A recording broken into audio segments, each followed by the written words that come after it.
Tiptoe around with face of a stranger. Quiet observer, never get too close. I see the world, but it's through this window. Another side to see, I'm ready to know. Not every story's written on a sleeve. Some stories take digging deep. Eyes wide open, words unspoken. Where are you going, darling? Where have you been? Stories to tell, emotions we felt, good and the bad in the hands we've been dealt. I wanna know why, I wanna know why you're the way you are.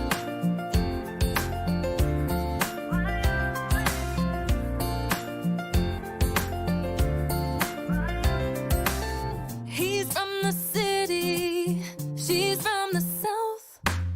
Two different chapters told miles out. The back row living in his White House. So many stories that I need to know. Not every story's written on a sleeve. Some stories take digging deep. Eyes wide open, words unspoken. Where are you going, darling? Where have you been? Stories to tell, emotions we felt, good and the bad in the hands we've been dealt. I wanna know why, I wanna know why you're the way you are.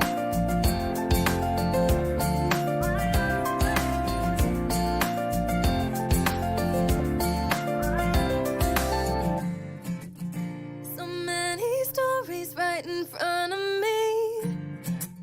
Some people climb to heights I've never seen. Too many falling down off their feet. These stories take digging deep. Eyes wide open, words unspoken. Where are you going, darling? Where have you been? Stories to tell, emotions we felt, good and the bad in the hands we've been dealt. I wanna know why, I wanna know why you're the way you are. Why you're the way you are.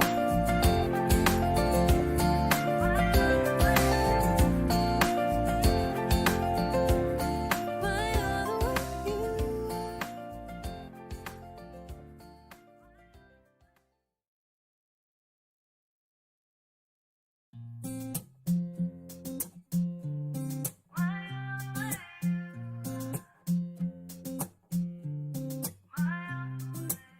Tiptoe around with face of a stranger.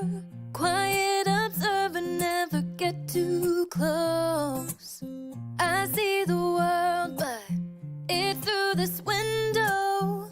Another side to see, I'm ready to know.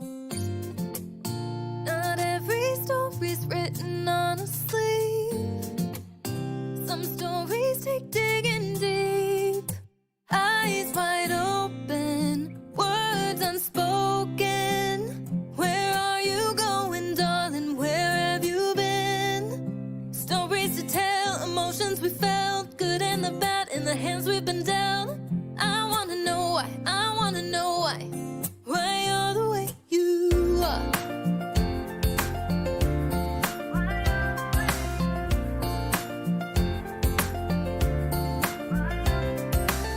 He's from the city, she's from the south. Two different chapters told miles out. The back row living in his White House. So many stories that I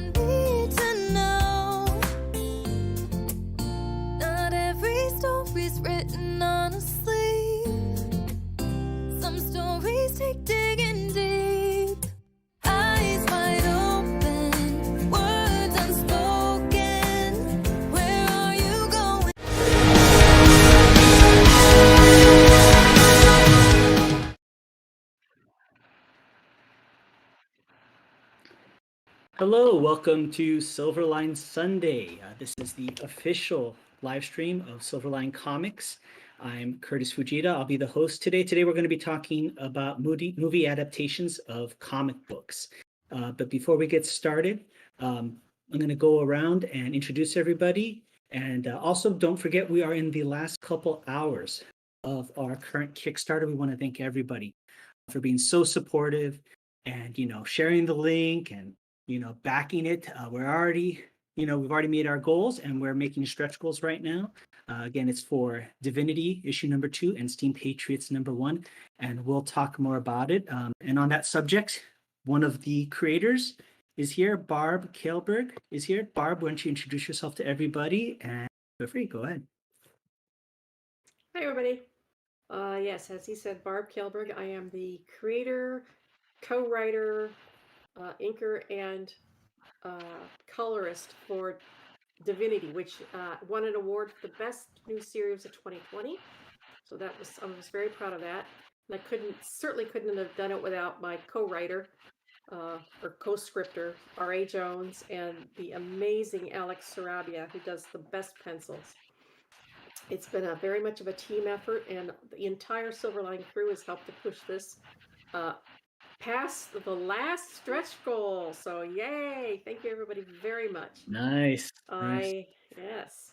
I am currently also working on the last issue of the first run of Cat and Mouse. So that's in the works as well. So look for that. I know that's another popular series. Absolutely. And next, I'm just going around by who's on the screen here. So next up is John Martin, also known as Viking Prince Voltan Martin, but I also see the artistic Viking right now as his screen. So John, why don't you tell everybody about yourself and what you're doing? Hey, Go I ahead. am the big brutish inker of Silverline Comics. I ink Friar Rush and Wolf Hunter. Friar Rush issue 2, I know is fun. I think within the last couple of weeks has made it out to everybody. I'm currently inking Wolf Hunter, um, and yeah, that's about it. Excellent, excellent. And next up is Roberta Conroy. Roberta, would you mind introducing yourself and Hi. telling everybody about yourself?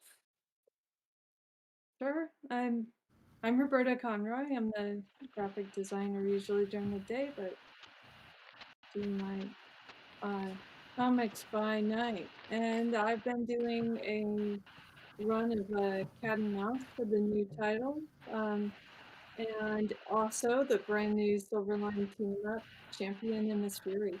And that's going to be exciting. That's coming up Excellent, soon. excellent. Very cool. And Roberta's going to be sharing some of her coloring with us a little bit later, I hope. So that's the game plan. Also behind the scenes right now is Brett. Brett is our producer this evening. You can't hear him, but we can hear him. He's helping out, making sure everything works. And he's also a professional gamer that goes by the name of Red Rider. So check him out and his team for all their PUBG competitions. Okay. And you may be wondering where our fearless leader, Roland Mann, is. Roland is actually right now comic convention. So he's not joining us today. He might pop in later if he gets back in time, but he's giving me the keys to the car and I'm going to do my best not to wreck it on the ride home. So that's the game plan. Again, I'm Curtis Fujita. I'm the creative director at Silverline. I'm also the creator, writer, and artist of the upcoming comic book Shadow Ghost. I also teach martial arts, so it's known as the Kung Fu comic by a Kung Fu master. And you'll see me kind of doing some of the penciling right here on the first leg of our live stream. So let's, before we get into it, again, the subject is movie adaptations of comic books. Let's just talk a little bit about our Kickstarter. As I mentioned, it's for Divinity, award-winning Divinity issue number 2, and Steam Patriots. And we want to thank everybody so much for all your support. We've already been just skyrocketing as far as meeting our goals, and everybody's excited about it. I do believe that we may have some extra art, original art, and things like that, and things that you can kind of fund for the last couple hours. We're only, I think, a little less than 2 hours left. So, Barb, would you mind telling everybody about what else we have that's still available to get before the Kickstarter ends? I actually don't know. I mean, Roland I hasn't been think we able have. to update it. That's okay. I think we have some original art by Dean Zachary that you can check out. So, feel free to go ahead and check it out. I think we're a little less than 2 hours. So check it out. I know what we started Yeah. out So with, that's but pretty much it. I know what we started out with, and I know some of it is gone. But in the last couple of days, I don't know what has sold, what hasn't. Roland has access to that, and I don't. But if there's anything left, it's all worth buying. It's all fantastic stuff. Absolutely. Absolutely. So please do check it out. And this show is, we have some sponsors. So, Barb, would you mind telling everybody about the sponsors of this episode? Absolutely. One of our best sponsors, our original sponsor, is the Daytona Beach Comic Con, which will be in September. They've been fantastic friends of ours and big promoters of Silverline. We very much appreciate them. And we are currently have a sponsor that is helping to back Steam Patriots. It's History Camp. History Camp is a project of the nonprofit The Pursuit of History. So if you're a history fan, that's like I am. That's huge for me. They offer weekly interviews with history authors, which can be viewed every Thursday on their website, historycamp.org. And on July 10th, they will be hosting History Camp America, an online full-day history conference for history lovers from across the country.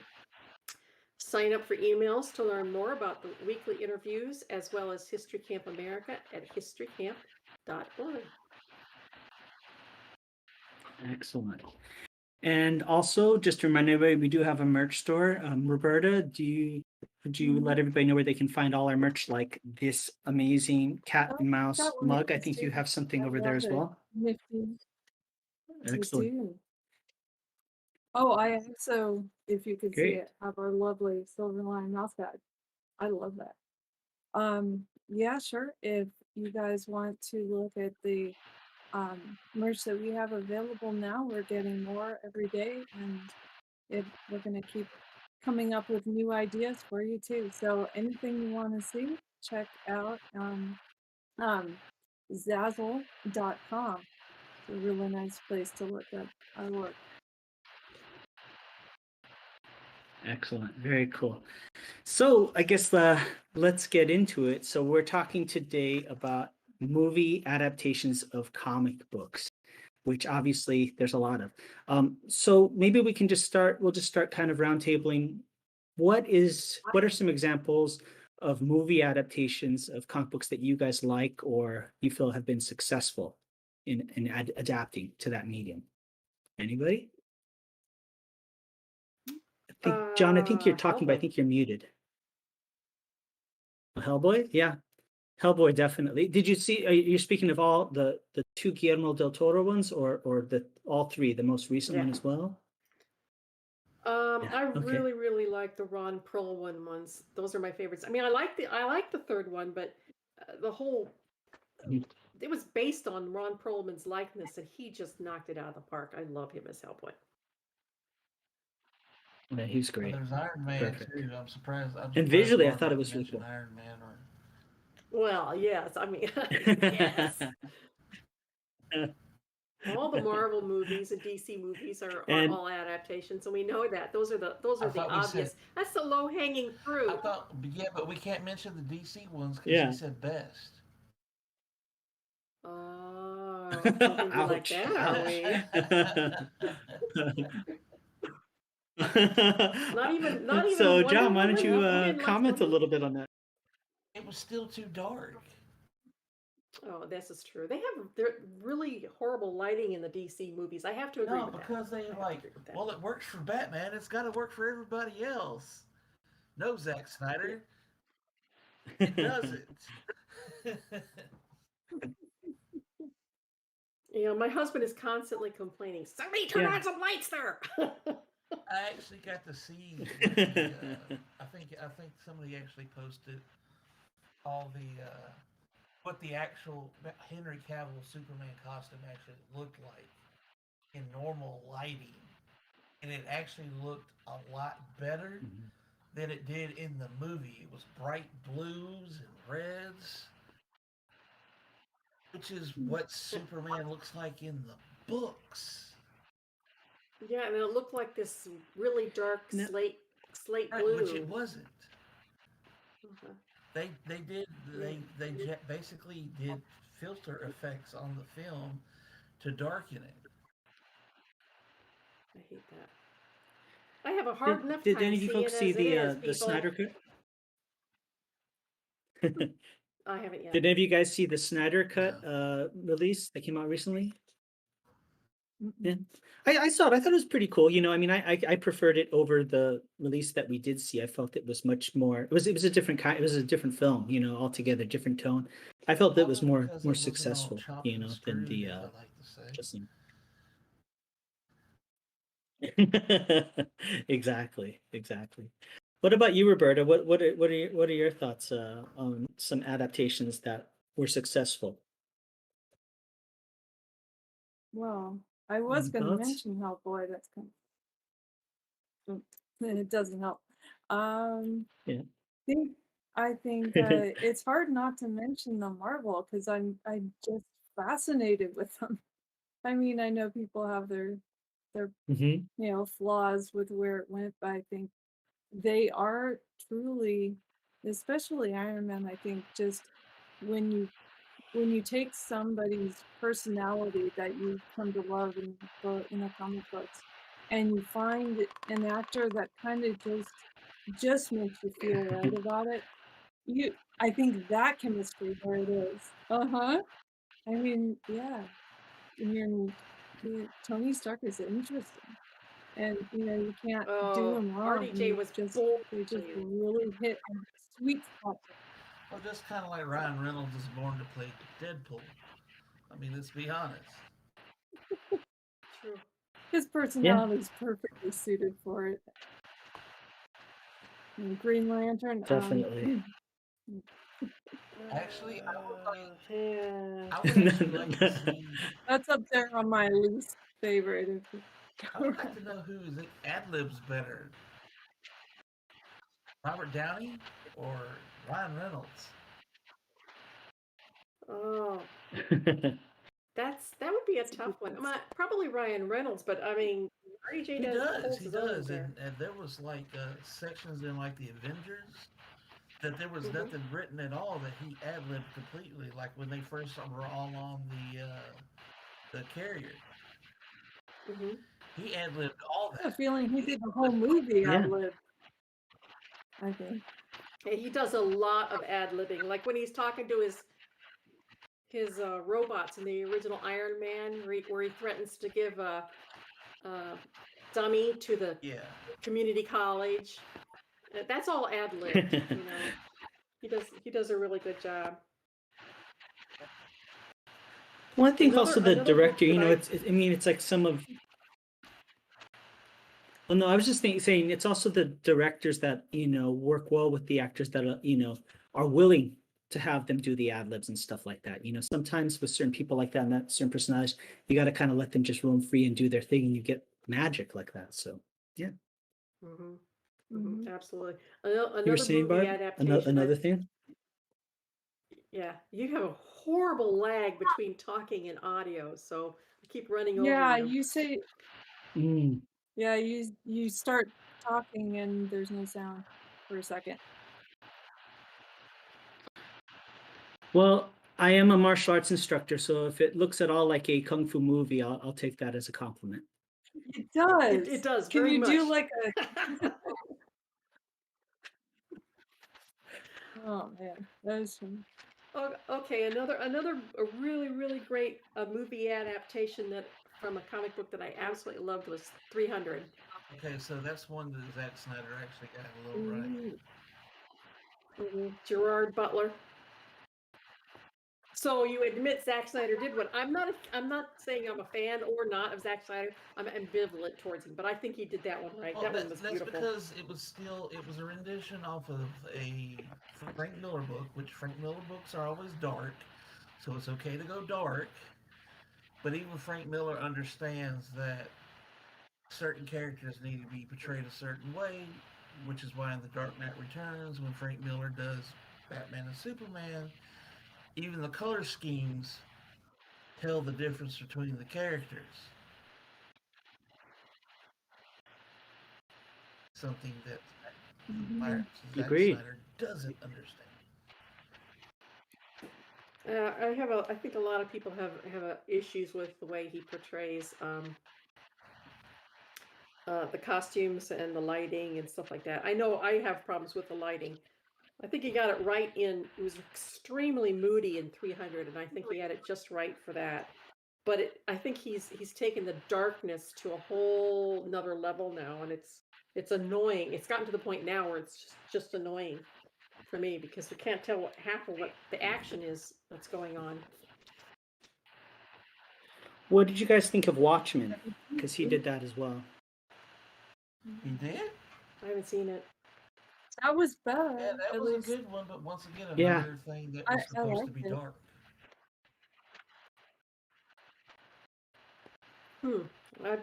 That's true. I haven't seen that one. I've seen Road to Perdition with Tom Hanks. That was based Well, on that was great. Max Allan Collins' book. Yeah, that was really well done, and Kick Ass was done well, I thought. Mm-hmm. Who Yeah. directed that? Does anybody know?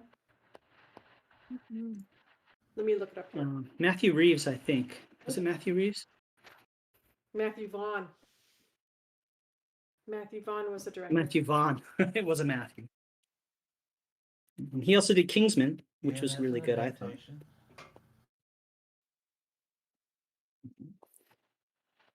How about The Crow? What about unsuccessful ones? Oh. What would Yeah, how about the Crow? Love how that was turned good? out. And The Rocketeer. That was another good Mhm. one. Of course, Mhm. we were just talking about The Rocketeer. I did a podcast. Yeah, I just did a podcast yesterday morning, and we got talking about The Rocketeer. And of course, the guy who was interviewing me was like loving it because it had Jennifer Connelly in it. That was it. That was his big thing. It's Jennifer Oh Connelly. no, her again. It's a thing. Oh, her again. What is? Do you two have some history?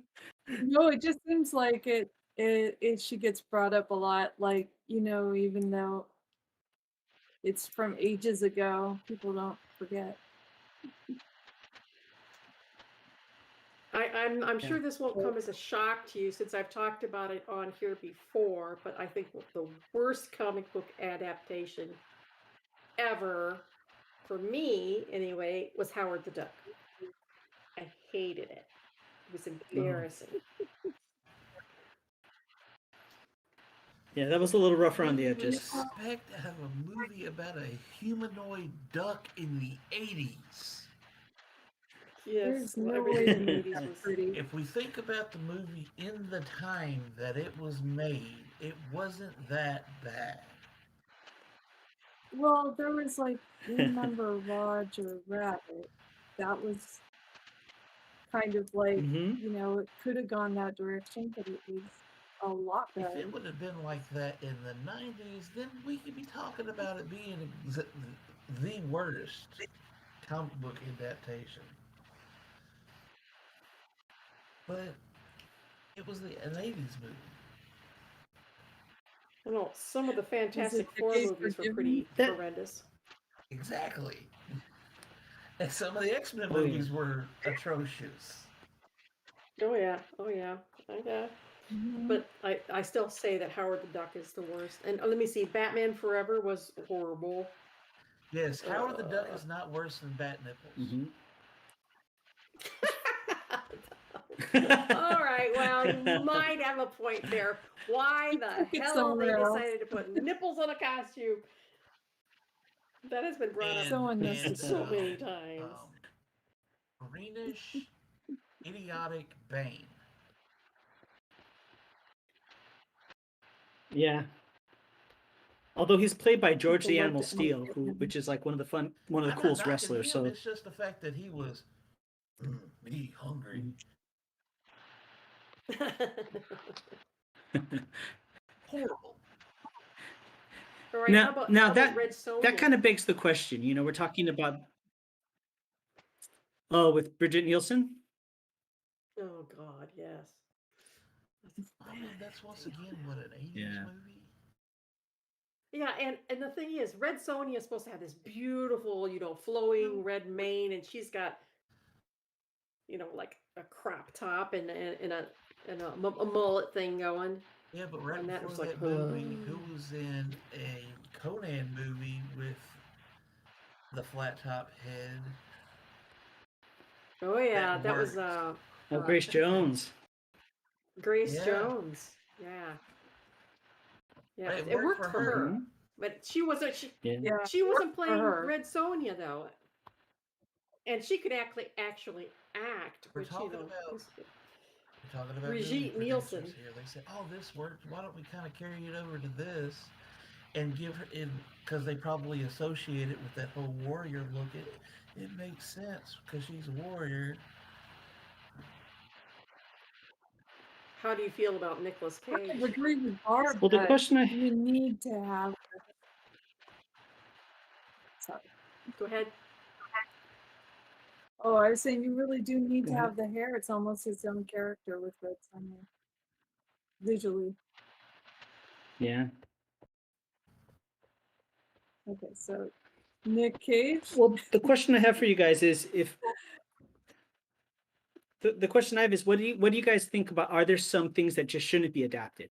You know, is there any books that you say, yeah, just wouldn't work for the screen, or do you think everything's open to interpretation? If done right, it's open. If you're not willing to do it right, then no. Mm, it depends. Good Uh, point. would it work better as an animated movie or a live Well, action if you're movie? DC, everything works better as an animated movie. Mhm. What about let's turn it Well, I around. think the thing is, What's Go ahead. We have a lag. go ahead. No, I was going to turn it I around know. and say, I think it's across the board because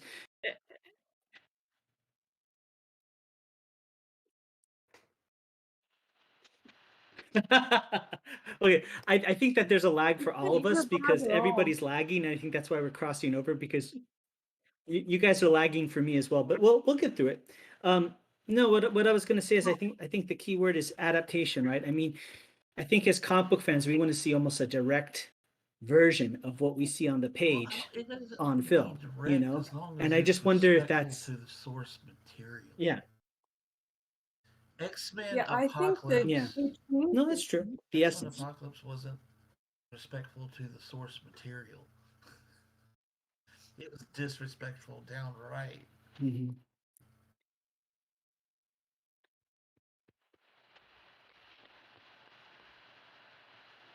Barb, did you want to you wanted to add something or? Jonah Hex. I didn't see that. How was it? Horrible. I mean, it was it was Josh Brolin and they had this rubber thing on his mouth, and you could tell it was rubber. It was very rubbery. I don't know. It just wasn't a really good movie for me.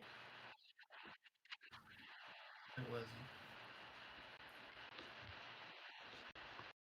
Almost all of the What is Nicolas a Cage adaptations of comics were horrible too.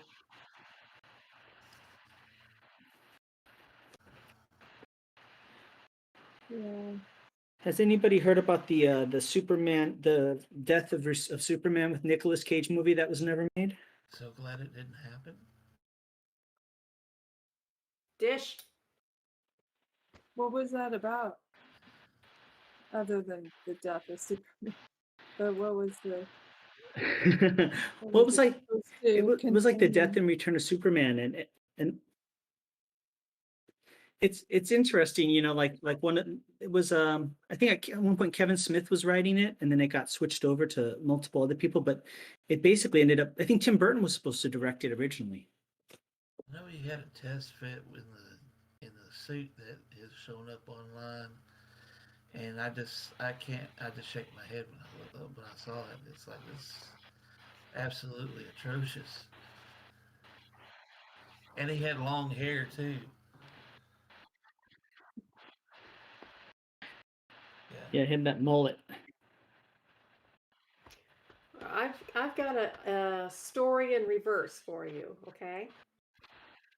And it's a comic adaptation of a movie instead of a movie adaptation of a comic. Yeah. So I used to do a Okay. lot of the comic adaptation of movies when I worked for Innovation. I did Child's Play. Mm-hmm. I did Freddy's Dead. I did all the Freddy's Dead movies, Twilight Zone, uh, Lost in Did you Space. do I did the a bunch of interview with them. the vampire? Is I did not. I wish. that- I have that But still, I the think. one that I, the one that was the most gorgeous and beautiful piece of work that I did was I did the adaptation of the Lawnmower Man, Stephen King's Lawnmower Man, Oh, over Stuart Amonin. mhm. And it was the most beautiful work. And because Stewart's pencils were just stunning. And he had Pierce Brosnan's likeness down to a T. It was gorgeous. And finished the book. It was That 64 sounds page graphic novel. It was, and it was completed. It was colored. It was lettered. It was ready to go to press. And Stephen King's team killed the project because he hated the adaptation of the movie from his book. So he refused no. to have it come out in comic book form. So somewhere or another, David Campetti's probably got those pages floating around somewhere, those beautiful finished pages of a book that never No. went to print. I can Well, it's too imagine bad. and that says that must have been the biggest heartbreak. God, that would be wonderful to see. a lot because Stephen King's a big comic book guy. Yeah, Yeah, but I but he mean, with his hated the own movie. material, he does have. Yeah.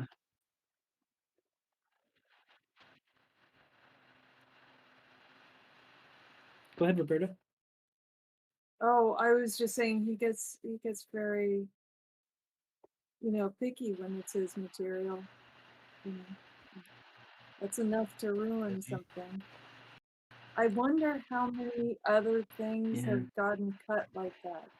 Because we're not really allowed to say most of the time when we're working on something. Hmm. But I wonder, like, if it's a really Well, huge amount of creative force that has not just for his stuff, but I mean, just in general. I wonder what happens that something completely finished well he gets scrapped that is just amazing.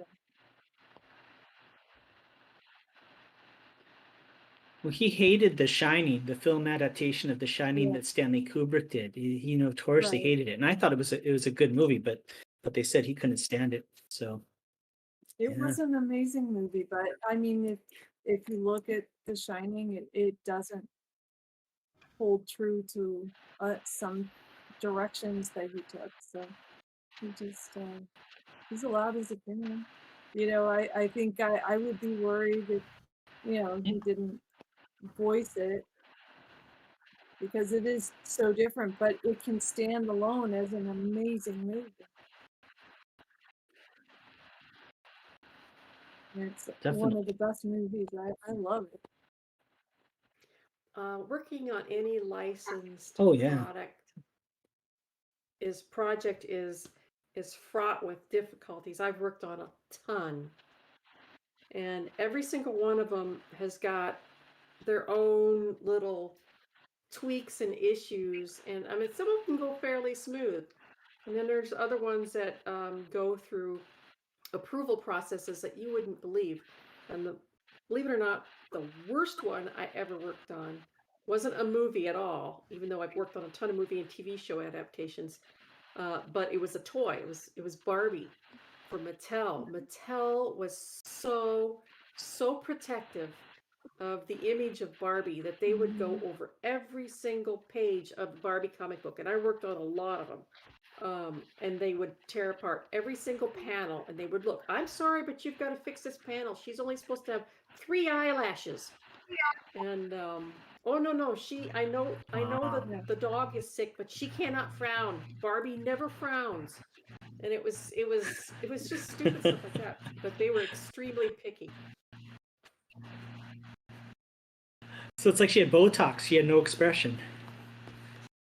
Exactly. It's just that positive, huh? Yeah, they were very, very protective. What would be Then an I had things adaptation like- that you guys would like to see? Oh. Well, I recently got my wish when Good Omens was done. Oh yeah, that was Mhm. really well done. Mhm. It was really well done. Of course, they had Neil looking over their shoulders the whole time, so of course it was well done. And you couldn't ask for 2 better actors to portray. So it was done. A done deal. It was great. Let me see. What would I like to see done? Huh. Maybe ElfQuest, but in animated form. I don't think you could possibly pull off ElfQuest in live action form. Wasn't there a TV pilot of the cartoon, I think? Years back, I remember seeing that it was on VHS. Yeah, I never took off. Yeah. They've been trying for 30 So- years to get it done in animated form. I think it could be pulled off in live action if done right. Especially It'd with be the technology awfully- we have today. Well, you do have a point because they managed Avatar. And those are pretty funky looking people. The elves, I mean, they would be a massive undertaking. And yet, I mean, they did the Hobbits when the Hobbits were small Yeah. compared to, the adults. But still, the elves are so stylized. I mean, Wendy's elves are so stylized with the figures and the elfin faces and everything like that. It would be really I tough see to pull it off on Wendy's- live action Wendy's and make it elves look good. look a lot like what we've always seen for fantasy elves anyway. Yeah, So it's possible. If Peter Jackson were doing it, I would go for I had a feeling you were going to say that.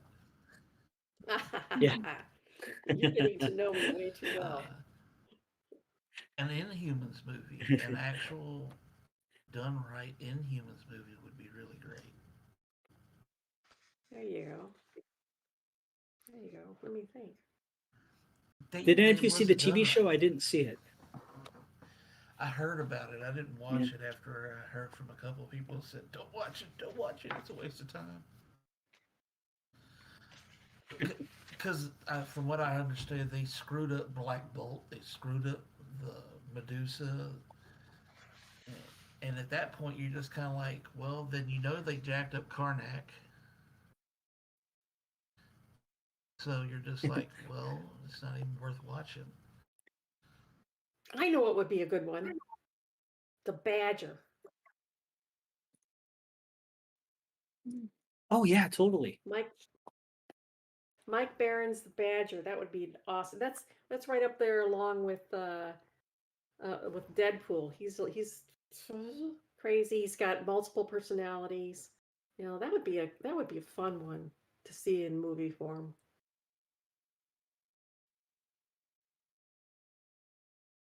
Yeah, I think the street level superheroes work best, for adaptations. Exactly. So Think this works. so I got a big question for you Okay. guys. Okay. Let's see. All right. Let me show you. There you go. This is There you are. Champion Miss Fury and local gun show getting armored up here. So I'm gonna continue Ooh. flatting it. You can continue Nice. talking, but it's really detailed and I really like it. Such good Very art. cool. Mm-hmm. I was gonna turn off the And that's color so you that's can see. Peter Clinton and Tommy Flormonte Mhm. doing the pencils and inks, Isn't that and amazing? Roberta's doing the colors. It looks great. Yeah, it looks excellent. So, my question would be actually it's kind of a little bit of a controversial question, but nowadays, I don't know if you guys has everybody seen the casting for the new Sandman TV series on Netflix? I haven't seen who they put in. So there's a lot of there's a fair amount of gender swapping and things like that in it. What are your guys' thoughts on that? Like, for instance, it's not John Constantine, it's Johanna Constantine this time around. Mm. And I'd be Huh. curious Well, to I'm hear already what not everybody gonna thinks lie. of that. Sometimes will I have to don't have see an it. issue with it. For instance, when they swapped out Mhm. Starbuck in the Battlestar Galactica, it worked. But I don't know. John Constantine is kind of iconic. I can't see it as a I don't Joanna. see how that could even work. It just, how different is it gonna be? Where we're gonna work. What was the reasoning Yeah, behind it? Was there a specific reason, or was it just to be PC? I don't say. that's my I question too, don't know, because but I don't that's necessarily good see guess. what the reason is for I that. mean, the entities are easy to swap out because death, all those you could swap those if you needed to because as long but you can't do John Constantine. Yeah, I just can't see John Constantine being swapped out just for the purpose of making him a woman. And I know I'm going to get blasted for this, but um, I don't think it's necessary to swap not every single, but I mean, all these characters out just to satisfy a particular segment of our society. I can absolutely see creating new characters or maybe switching characters that are ambiguous or gods can be whatever they want to be. We can switch those all over the place. You can, And make them right, genderless if and you you want can to or whatever. But there's certain iconic characters that I think should maintain what they were originally created for. and you want to talk about somebody who needs a movie. It's like another movie or TV show is John Constantine anyway. But the TV show was decent. Mhm. But with the way Lucifer took off, I mean, why not bring John Constantine movie back on Netflix and have those intertwine in some? And then you can even have No, Yeah. the Sandman movie intertwining with it too, and it would work out for the TV show intertwining with it. It would all work out fine. now speaking of Lucifer could be whatever he wanted to be because he's Lucifer, and the same goes for Loki, and he does do that. He flip flops genders all the time, and that works because Loki is a god. And I think that works very well for Loki. Oh, I think it works wonderfully well for Loki. Well, Loki Loki, can you be don't whatever have to he really wants to gender swap be. him because even if you look at the mythology, he was He's had babies, I know. yeah, A he horse, gave something like yes 8-legged actually. eight-legged horse. So I mean, Yes, he's Sleipnir. played both gender roles. I mean, basically, you could say he was the first mythological gay guy. I guess you could Mhm. say. Yeah. Transgender, whatever. He was also a snake, so.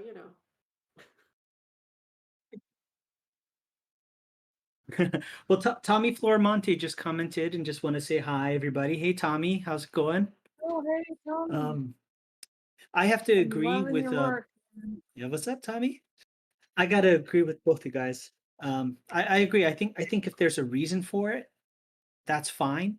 But if there's not a reason for it and it's just kind of there gratuitously, Pandering. for whatever reason, it has to serve a purpose. Yeah, if it's pandering, I'm not into it. And I think, I think as somebody who, mixed ethnicity, half Asian, it's kind of one of those things where I don't think everybody wants, hand-me-downs. If you want to create a new character that's in a certain vein or of a certain ethnicity, that's what you want. You want something done with that amount of care. But to get something that's already kind of been through another character and just kind of get it appropriated, I don't think anybody wants that. I think people want brand new characters that represent them. At least Yeah, the only for time that myself, that ever would be my works opinion is of it. if the So, character is already kind of could be fluid in Appropriate. it, it could be fluid in its gender or race anyway because it changes based on who sees it, like a god or an entity. It kind of feels like oh, here, we're gonna throw you a bone. Mhm. yeah, yeah, exactly. Exactly. And to be honest, in that case, it comes across as kind of lazy storytelling, um, but that's just my take on it. Maybe other people have other opinions. And just Um, slightly yeah. insulting. So, what? I, Yeah, definitely. You were saying, Roberta? oh, I was saying, yeah, it is. I'm agreeing with Barb. It is kind of insulting because it doesn't have an artistic purpose. And you're going to make a lot of people wonder why you did it. And And if I and then think, Kim is like, you know, oh, there you go, Little Women, we made her a girl for mhm, you. It's like, no, just why don't you create a strong woman, an original character? yeah, if the character wasn't drawn or written as a woman in the beginning, I would like to see a really good reason for why the character arc would work with it change. But if it's just for the sake of changing it to say, Agreed. here, look what I did, I'm conceived, it We're it so really woke. makes nobody happy. Talking about going back on the whole books that would I would like to see adapted. Battle Chasers. Oh yeah, that'd be cool. Yeah, I knew that that Joe little one. Mad. girl and the golem kicking Yeah. tail. I wouldn't be opposed to That would seeing a be cool. live That action would of be pretty cool. Akira. Yeah, that'd be Oh, they've been interesting. trying for It years. was I mean, hard I to think adapt an a couple years animated. back, a couple years ago, Taika Waititi was supposed to do a version of it. The director of Thor Mhm. Ragnarok, he was supposed to do it, Hmm. and it didn't. It fell apart. But that would have been interesting. But originally, they were going to whitewash it. They were going to have Chris Evans as Kaneda, Oh um, God. Oh, you're and I kidding think the me. idea was they were going to call it So, no, Neo New York. Yeah, and they were going to call it Neo York, like it was a Japanese aesthetically mhm. influenced city in America, I'm glad it fell and through. That's a disaster. that's a bad Yeah, me example. too. It's I Yeah, very yeah. much it's again, hate whitewashing Another characters. good one yeah. would be Crimson, the Hmm. uh, Ramos book that from the late '90s. Mhm. Yeah, no, I definitely. guess it all depends on What about how it's handled.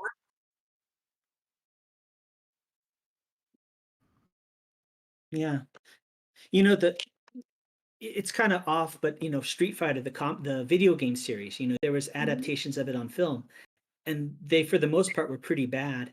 And it was always funny because you'd have the producers talking, and the producers would say, "Oh, we're big fans of the property. We want to pay homage to it." And then you see the movie, and it's Never like, played this game no before in way, your you had no life. idea what you were talking about. It's not even close. Yeah, exactly, exactly. How about So, adaptation of Strangers in Paradise? well, that'd be cool. Be interesting. That'd be cool. Yeah. I think I'd like to it as a TV series, not a movie, a TV series, because I think it would really work as a good TV series because it's long story. Yeah. I agree. In our live chat, Stephen Brown says hi. Hey, Stephen. Hope you're enjoying the show. Feel free to chime in, Stephen, if you have a suggestion for a movie you'd like to see based on a comic book. So I will say I wish we could actually Um, see Civil War done right in the Marvel universe. I think it'd have to be a mini series, like a mini series on streaming. I think would be the way to do Where it. Cap dies in the end of it. Yeah. I'd like to see the Civil War 2 done in. Oh yeah, there was a lot more Hmm. casualties Yeah. in that one. Yeah, it had a really good. I thought it had a really good a theme going throughout that one. I really liked. You know, trying to predict who was going to be good and who was going to be bad. That was like a throwback to what was that Tom Cruise movie that where they were predicting the good guys and the bad guys. Do you remember? A Minority Report. Yes, that's it. Oh, right. Yeah, had overtones of Minority Report, and the whole uh, ethical dilemma of if we could stop somebody ahead of time, would we do it, even if it's only like a 75 to 25% chance that it would happen? But what if it didn't happen? No, totally. Stephen Brown just chimed in. He was actually talking on our YouTube channel. Sorry, Stephen, I didn't say that. One of the things he said is that Zack Snyder's movies are good, but they seem too similar at times. And I can see what you're saying. He kind of has a very consistent look, feel, and tone, wouldn't you guys say? Repetitious. Mhm.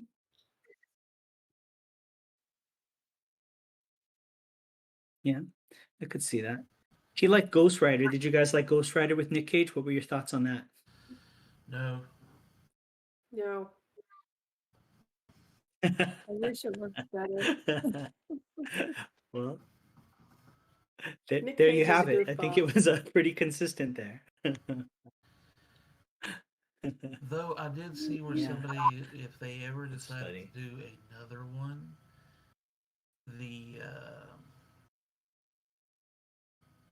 one of the guys from Vampire Diaries.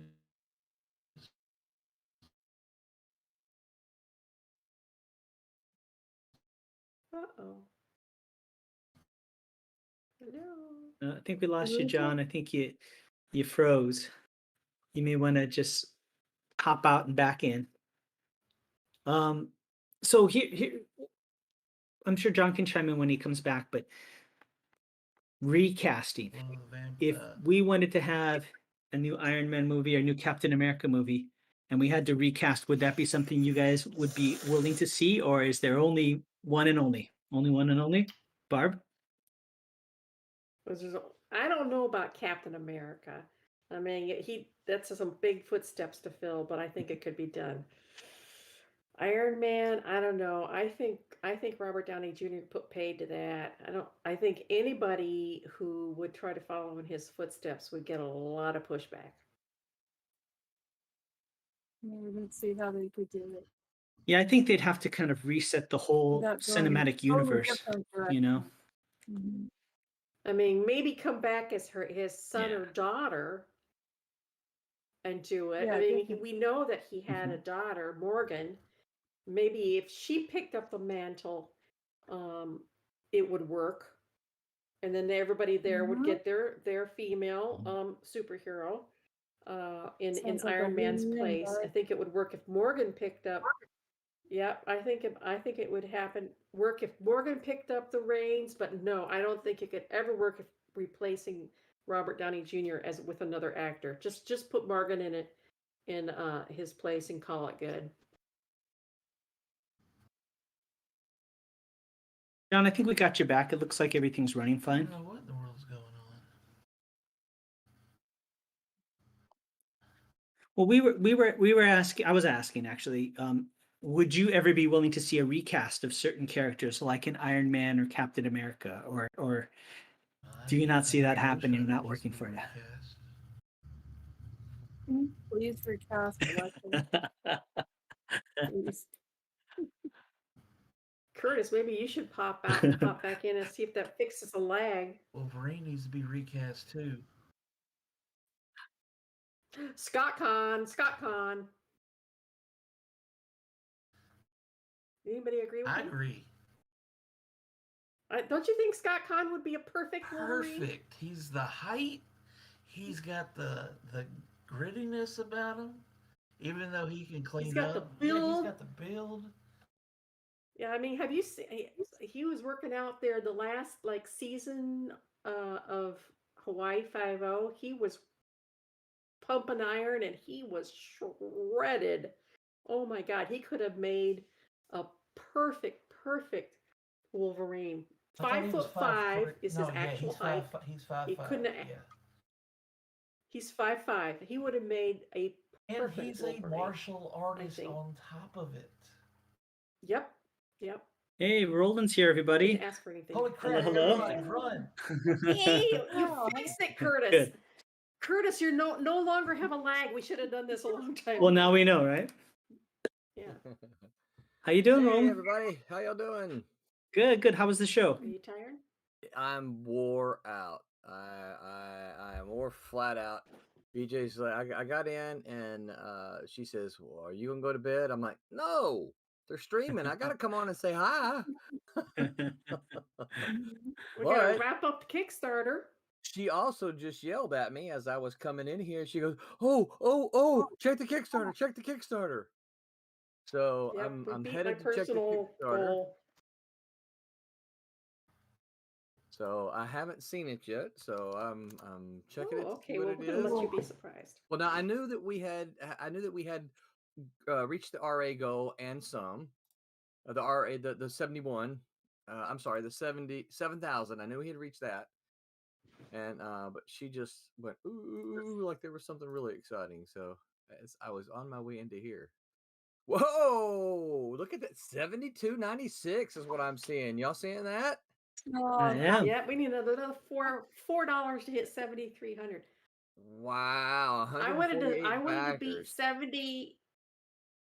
Yeah, I wanted to beat 7119 because that was the first Kickstarter and we did that. So I am personally just tickled pink. Thank you, everybody. Thank you. I wanted to best my old Kickstarter. And as I told all of these guys, it absolutely, I don't think I would have been able to do it at all for Steam Patriots because that is just such an awesome looking novel. And Scott and Rory have just kicked ass on the Listen, promotion of it. So I this is don't. definitely not me alone. I was going to say, I don't disagree with what you've said, but please do not downplay your involvement as well. This is, I was talking to, I went down to the show with Jeff Whiting, and we rode together, stayed together down there. And I was just telling him, because I was kind of monitoring it on our way back, and I said, this is a perfect example of a team of two teams of creators that are promoting the crap out of their own books, and this is what you can accomplish. To quote my good friend Curtis, a rising tide lifts all boats, and this is just an example of that of how you have worked hard and they have worked hard, and look at what you guys have accomplished. So it's very, very, very exciting. Yeah, I'm very happy that I teamed up with them because they were just, I think, the perfect partners to have. And I think we all did a great job. Yep. I know I busted my ass. I've done so many podcasts. Oh my god. But that's good. That's important. That's what what Yes. it's one of the things that we could probably spend a couple of streams talking about that is not the things that as creators we don't live to do these things, right? We don't live to go on podcasts and streams and stuff like that, but it's part of what kind of comes with promotion in this day and age. It is. Most of us, and I'm not meaning to speak for you guys, but I'm going to guess that I'm probably pretty close to being right. Most of us would just rather tuck me away in a cave, pipe my internet and my computer in, and I'm happy. I don't need to see anybody. I just want to work. Yeah. Mhm. Am Yeah. I right, I Roby? can't. I am. I'm right. You're right. Yep. What's that, John? I am not a social creature. I have to talk. What'd you say, John? You're right. Because Yeah. I don't even want to go to the day job. I know. Oh no. So I've come up with a new thing. I'm like, and I hope nobody from my day job employer is listening, but certainly over the last year, my day job has gotten in the way of my fun job. Ain't that the truth? And this is no kidding. I am actually a very much of an introvert. And when I first started doing conventions and had to go out and try to round up jobs, I had to teach myself Mm. to talk to people and to learn how to look them in the eye Mhm. and to shake their hands and try to sell them my services. Yep. This is what I do. This is, take a look at my portfolio. It did not come naturally to me at all. You Right. seem very natural at it, but I had to actually teach myself to do that. And I became very good at it. And the podcasts are a very, very necessary part of promoting Yep. your products these days. And so you have to learn to do it, even though you may be tied in knots before it starts. When it starts rolling, then and you start talking, then it just kind of, flows Yeah. naturally. But it is an acquired skill. Well, I appreciate you saying that it seems to come naturally to me, but it does not. But you're It right. just went up again. You I, know how to. I You can pitch yourself just like you oh, can pitch a book. but see, I had to learn to do that though, and that's the thing. It's not something that came natural to me. It's something that when I first started, I did not know how to approach publishers. I did not know how to approach editors. I'm just like, I'm a writer. So what? What do you got to say, kid? I want to write Spider-Man. Yeah, I mean, it was something Go that, up to somebody. You want to look up my artwork? No, not right, really. yeah. And And let's be honest. If Roland didn't want to write Spider-Man, Roland wants to write Superman. no, I don't want to. I never liked Superman. I always wanted to write Spider-Man. I don't know. Yeah. I'm not a Spider Superman fan. Spider-Man and the Avengers were always my two favorites. So, Avengers. I love the Avengers too. 73, 53. Superman. Or Wow. I know. Flash Gordon. It's good. Wow, that's so We cool. have Roland no Roland- stretch goals set for 7,500. I know. We just like. would write Flash Gordon in a heartbeat. Oh, I would do Flash Gordon today. Yes, absolutely. I love Flash Gordon. And you would be one of my models, John. I don't know what you're talking about. Yes. Yeah. Oh, going back on the subject, maybe Norman Riz should play Ghost Rider. Danny Kinch. Oh, that's a good idea. That's a good idea. So 7,500. Do you think we could come up with a small stretch goal or something right now on the air? If we can squeeze that in, and this is you know? this is a joke. This is not for real. But Scott Wakefield was joking the other day that if we reach 7,500, we'd split the country in half and we go individually and visit everybody. But well, we could do like an extra stream with you guys, and that way you're visiting everybody as a thank you or something like that. We want to. Hit You that can Sim read all the 500. names out loud. What if we could do, oh yeah. That would Um be interesting. that's actually not a bad, read all the names out loud of if we hit 25 25. If we hit 70 75, all the backers' names get read on a stream. Okay, you heard it here first, everybody. Oh, Blue, you don't know what we publish?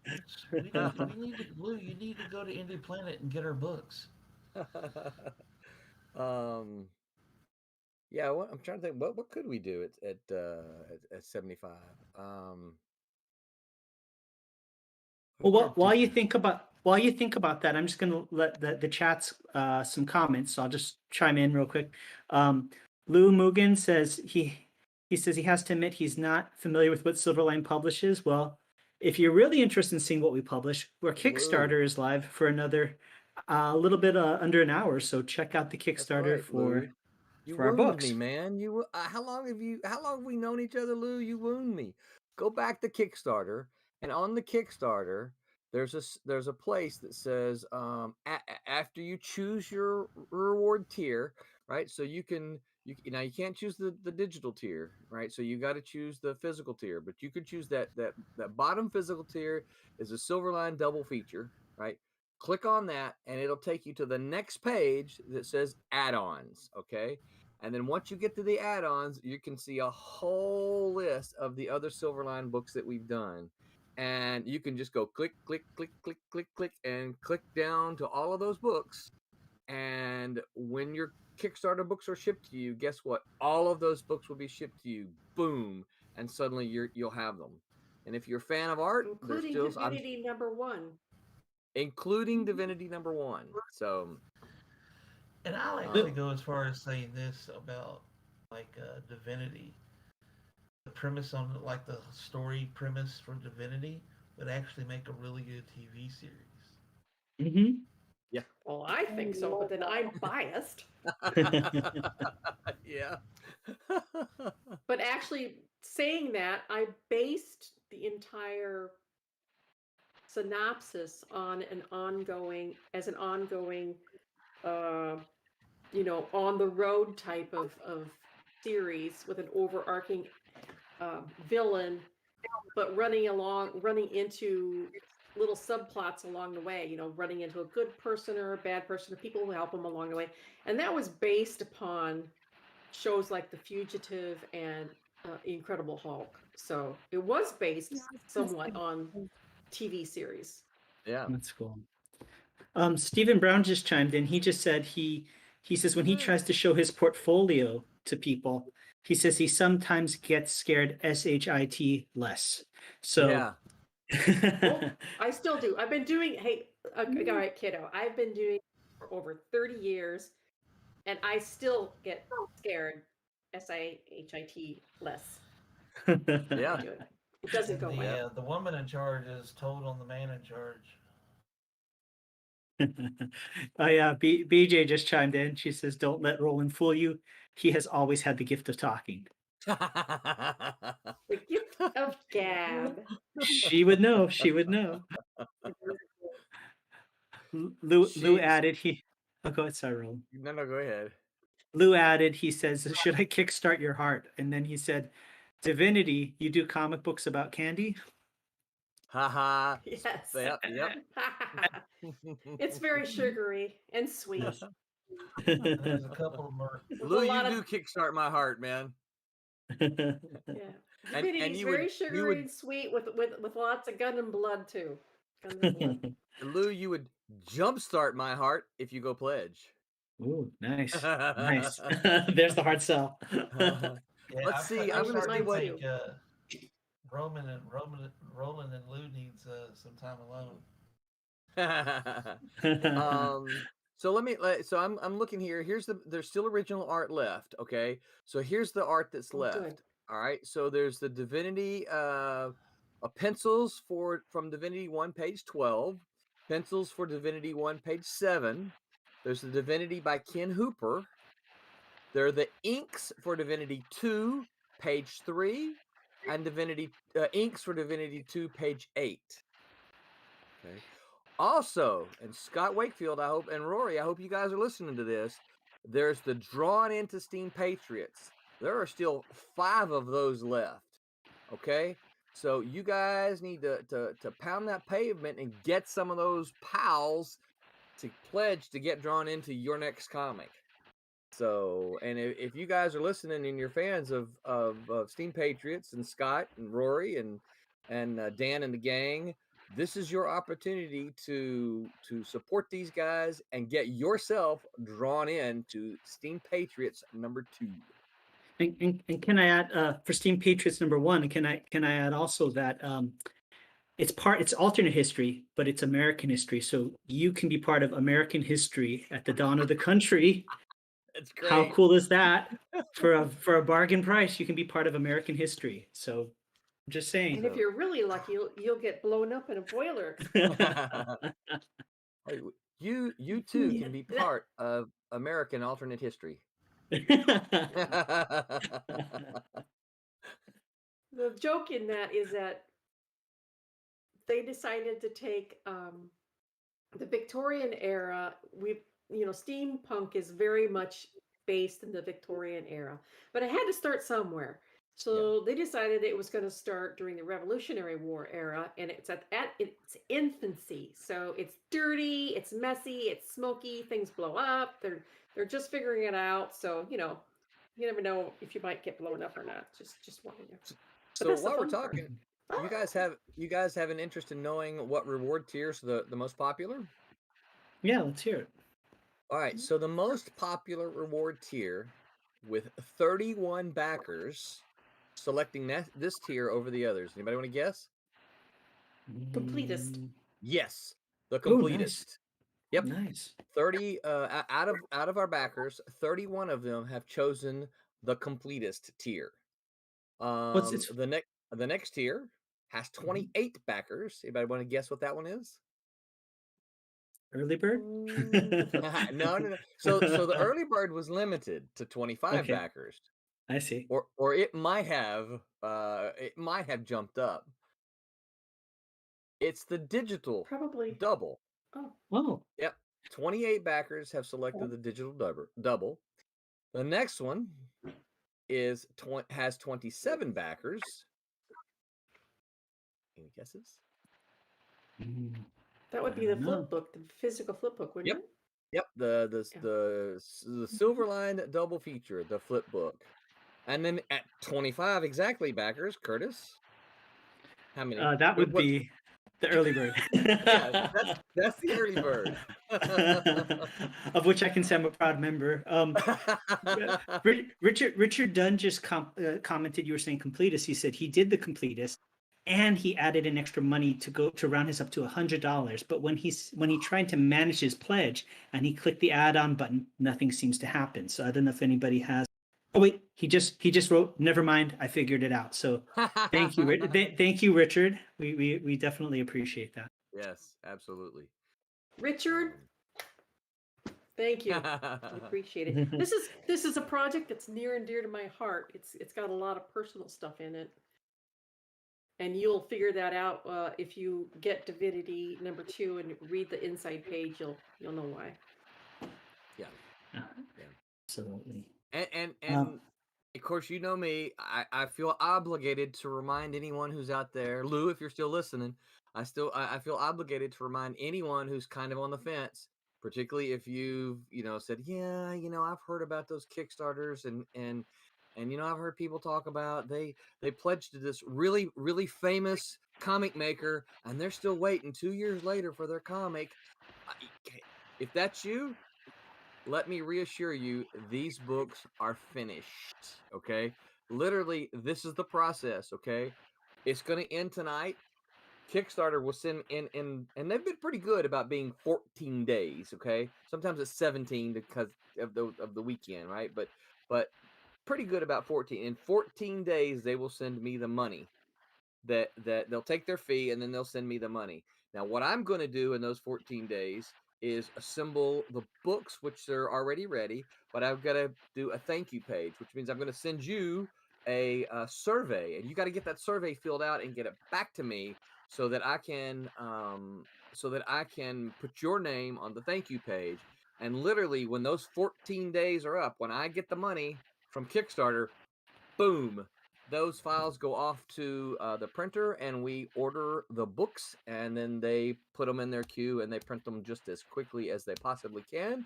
And I will say this: Kablam is our printer, and they do a darn good job of getting those books out and to us in a very, very timely fashion, so that you're going to get your books well in time. Now, we'll tell you, sometimes, depends on what kind of mood Barry and Tommy are in, sometimes they'll let me upload my files a little bit early. Nice. They don't always do that, right? But sometimes I'll say, hey, dude, I got multiple colors. Can I go ahead and start uploading this? I can't pay you yet, right? And I can't make the order, but can I start uploading the files? Because this takes too long. And once I get the money, all I got to do is click buy. And so Tommy will like, shh, yeah, okay, you can start uploading them. Well, So- speaking of Tommy, Tommy just chimed in. He asked, what's Roland doing here? What's Roland doing on the stream? I thought you were at a show today. I just got back. I literally just walked in the door. And Stephen Brown had a question. He says, when showing your portfolio or giving a pitch, it would feel like you're trying to be better than the next guy before. I guess he's talking about competition, right? Being stuck in the middle there. Does anybody have any thoughts on that? He's trying, or you're trying to be better than the next guy? Is that you Yeah, I cut think out there for a couple of Sure. words? I think he just basically said, it's challenging because he's thinking about the person that came before him and could have been, better than him, and the person that's coming after. But- Can't think about Are you that. the right one for now? Mm, good Yeah, point. you can't think about who's coming after, who's before, who's showed the last 50 portfolios before you. The only thing that you can think about is showing your portfolio right now and wondering if the editor is looking at you and saying, Right. that's the one. That's the one I've been looking for. And it does happen. I have been doing this for a very long time, and it used to be you could still, back in the day, you could still track down editors at conventions and sit down with them and have them go through your portfolio. And you can still do that with smaller publishers. It doesn't happen anymore with DC and Marvel like that, and some of the other ones like Boom and Dynamite and IDW. But you really want to try to, if you're looking to get in, you're not going to get into DC and Marvel anyway. So put that out of your mind right now. You have to start a little bit lower and work your way up. So don't have any hesitation in going to a smaller publisher, showing them their work. And here's another little tip: you don't want to throw everything in there. Don't overwhelm an editor. They don't have time to go through 30 pieces of artwork.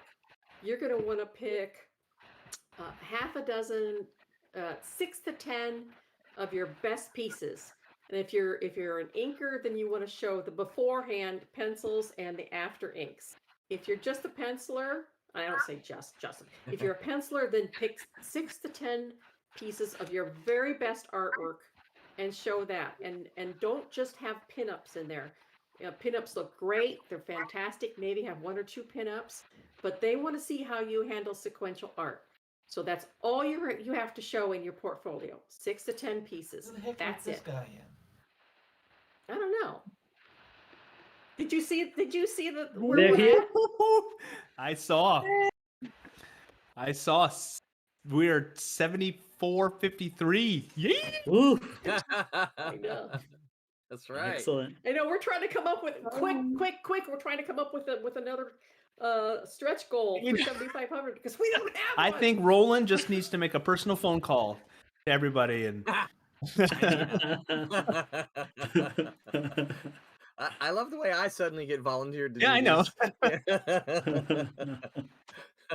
I don't know if you heard me earlier, Scott, talking about what a great job you guys have done, but absolutely, if you didn't hear it, you No. guys have done fantastic promoting this. Thank Way you. to go. Thank you. Oh, we've been a dream team. This has been a dream team. I don't know. Barb's got she's like back-to-back record holder. So when we're She picking is. we're picking teammates later on, people are gonna be Barb. I want Barb. We're gonna be fighting over Barb. Yeah. Well, you guys nice are a quick place to be. second now. Who guys? Steam Patriots.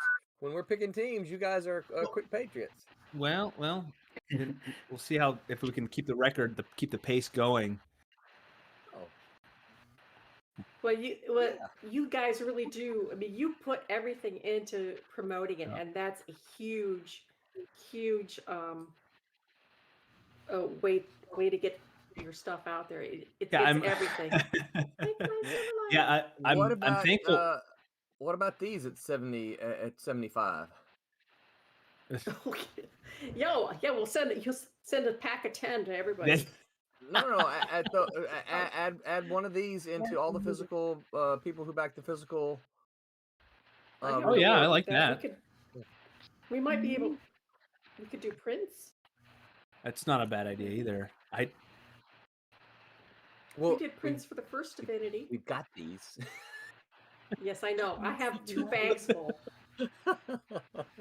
I'll ship you some to throw them So, in.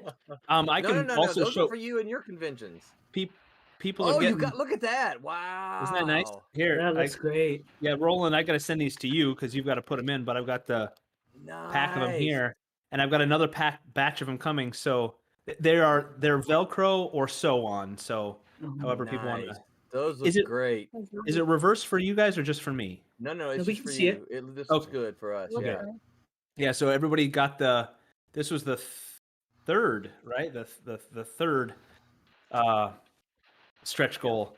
Yep. And yeah, Dan, I gotta keep giving Dan props for he designed this. This is his design, and yeah, this will be sooner or later in the story. That flag will show up. It'll be a flag, but folks are getting it a little early. They're little Easter egg for the story world. Yeah, that's nice. I didn't realize how much of my floor I was showing here.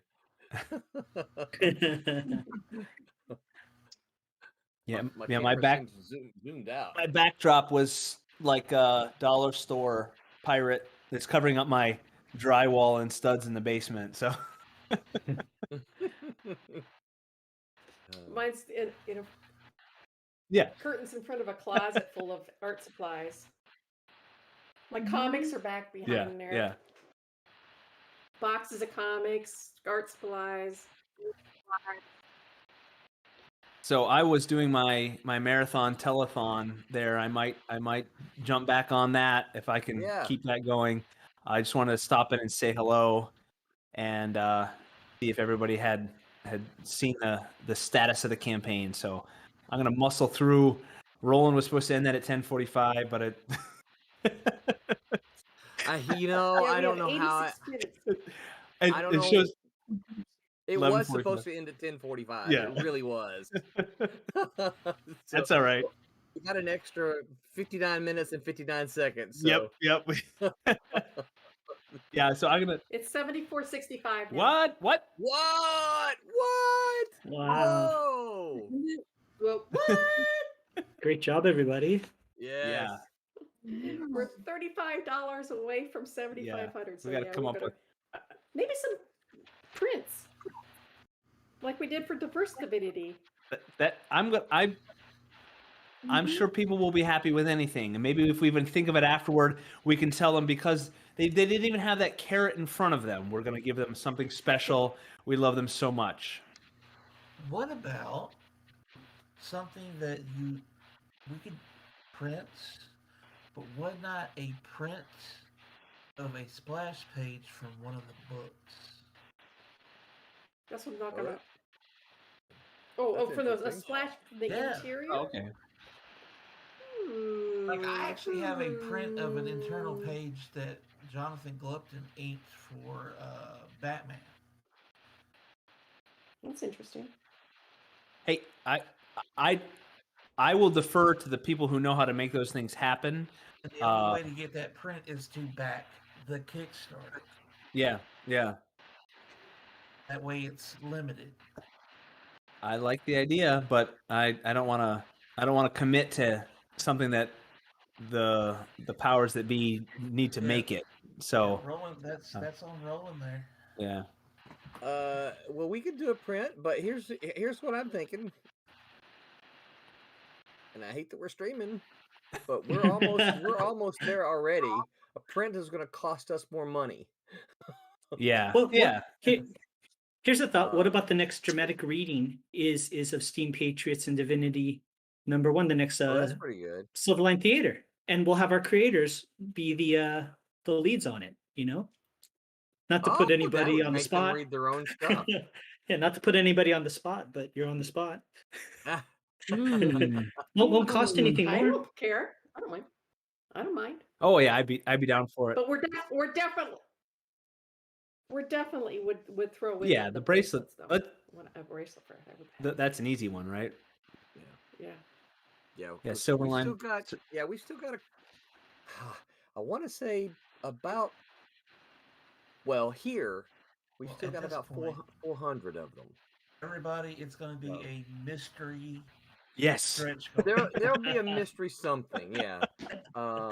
Yes. And we've got these, and I know a bunch of our early backers probably already have these. There's probably some of the first time backers, some of the first time Silverline backers, first time Kickstarter backers don't have them. So, and I know we've got a handful of those. So yeah, we can still. I think we can still kick around what we can do. If we can reach 7,500. Nothing wrong with that. Yep. If it'll be a mystery gift. Yeah.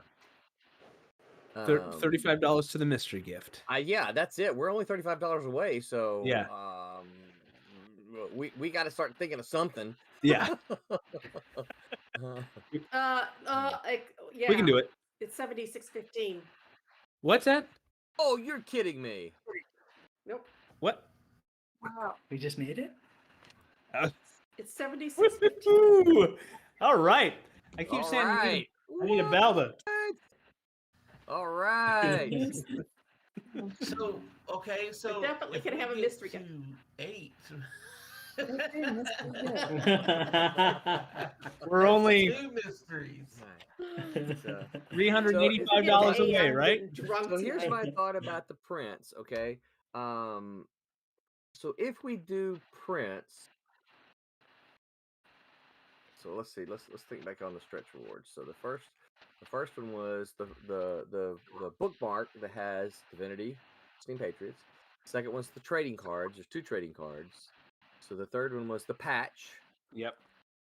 So would this print be would we do 2 prints in order to represent both books, or would we just do 1 print? Because we did Steam Patriots as a patch, it was 1 print. So would that be a Divinity print? Yeah. Okay. We have a patch for Steam Patriots and a print for Divinity, yeah. So Divinity, I'm trying to think if we did and we're just talking, right? We're not committing to this. Although we've got 76.15, we probably need to do something. So the Divinity's got a really good splash page on page 1. That's a really good page 1 splash. I'm trying to remember. Tommy Formonti says if it gets to 8, he'll do a dance reward video. Oh he my still gosh! owes me a pole dance from the first Divinity. If if y'all get to 8 and he hasn't done it by the time I come down there for freaking Daytona, I will make him do it in the hotel. Excellent! I love to hear that. I hope you're still listening, Tommy. That is a guarantee. You will have it by September. And Tommy, I know you're a tall dude, but John's a pretty big fella. You guys probably don't realize it from the streams, but I think Tommy's like 6'5". Tommy's really? He's about an inch taller than me. He's tall. Yep. He's tall. He's taller than I am. Yeah. So you don't. Not as wide. No, he's not as wide. Yeah. Yeah. Tommy's just about an inch taller than me. inch and a half, something like that. I think he's 6'5". I didn't know you were 7'4". I'm 6'4". I never realized you were 7'4". 6. 6'4", yeah. I'm not 7'4". What did I say? What did I say? You said 7'4". Did I say 7'4"? In the wrong career. I'm sorry. Yeah. I didn't realize you were. Basketball. I'd be playing basketball. See, Yeah. Yeah. My son's 6'3", and I thought he was tall. Yeah. Well, it is. 6'3" is tall. Yeah. But Especially yeah, when his anyway. wife is 5'2". So. Yeah. Well, BJ's 4'11". Oh my God! Yeah, she's short. It's like Beauty and the Beast. Hey, don't call her a all Roland's beast. clothes have a step stool built onto them, so she can smack them. Yeah.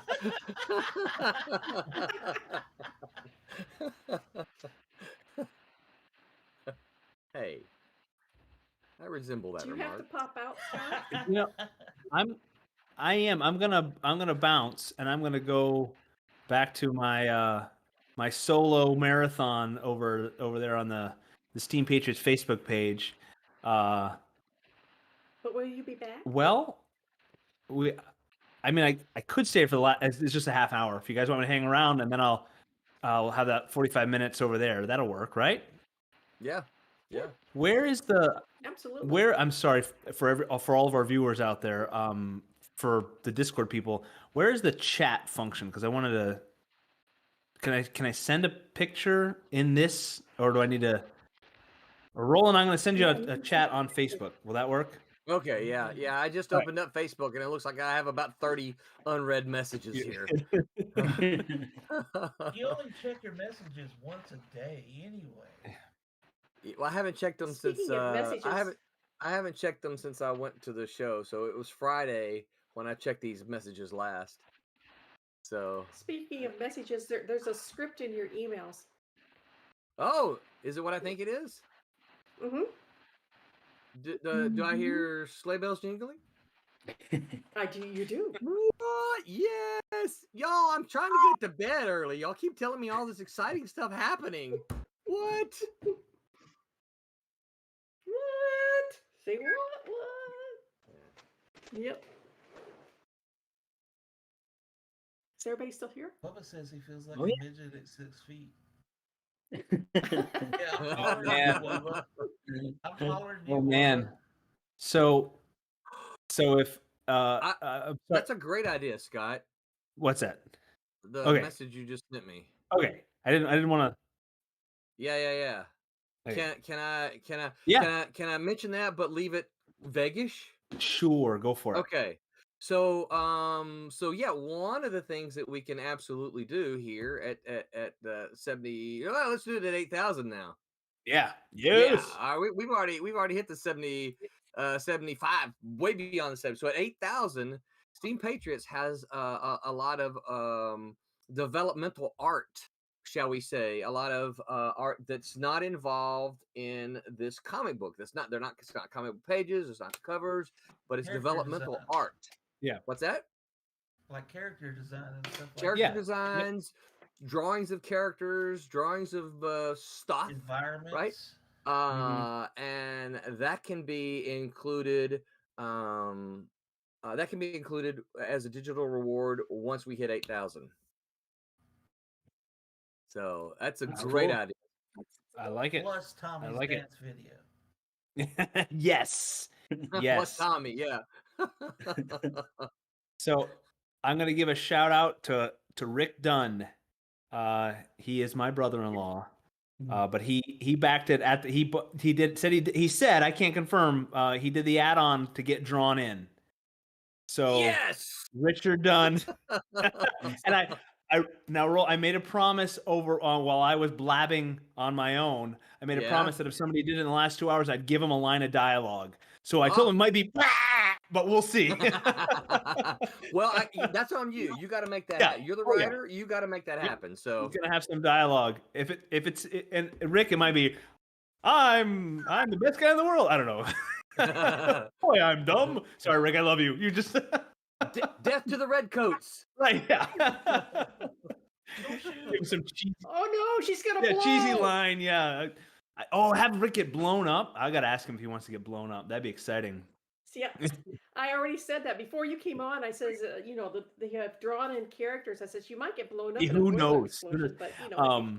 I was talking my only comic book connection, and I say this very loosely. I mentioned Graham Nolan.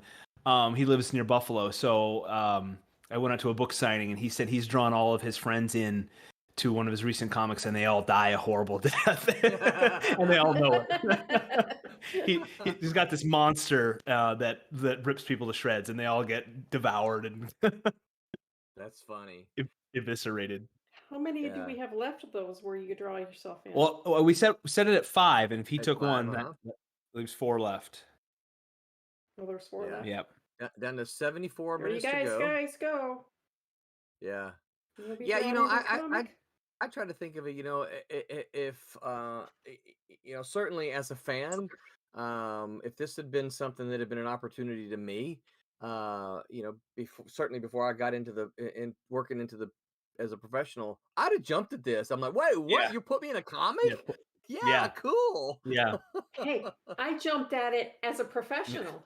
When I was doing Impulse, I worked on Impulse for 2 years with Craig Rousseau and Bill Mester-Lobes, and when it was our time to turn it over to a new creative team, the last issue, all the bad guys were us 3. So anyway, and that was so fun. I mean, I'd been professional for many years, and I was still like, comic book. I still have those. I mean, I still have I still have one of the original pages where I have myself drawn in. So that's awesome. Thrilling. Well, immortalized. Our buddy Tommy has talked about before is that Tommy puts a lot of his pals into comics, and sometimes he makes them the villains and that kind of thing. But he puts a lot of his friends into comics. He still hasn't put me into one, so I'm not sure where that puts me. I'm not sure. Wubba. Wubba puts chickens in his. Chickens? What? That's right. Hidden chickens. Wait, is this a real thing? Wubba puts chickens in his stuff? What? Wait, so hold on now. Time out with the Wubba chicken thing. Is this because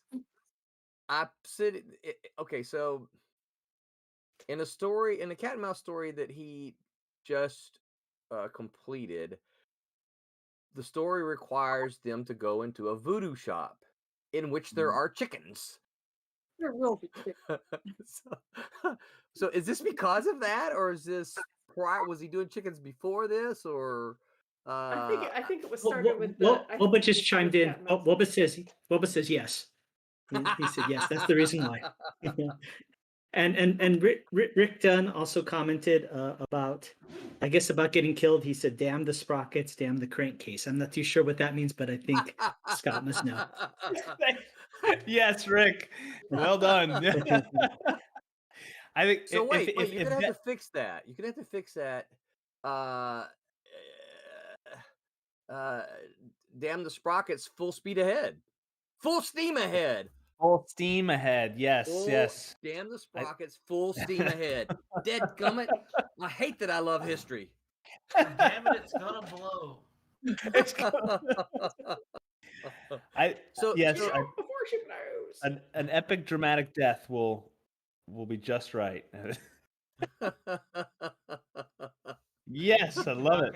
You can knock out a whole bunch of draw togethers all in one freaking shot. Yeah. Let's see if I can catch up on some of these messages. Half of these are from y'all. I know. I know. We're so needy. Yeah, I see the one here. Roland's. We're dividing up the states. Yeah.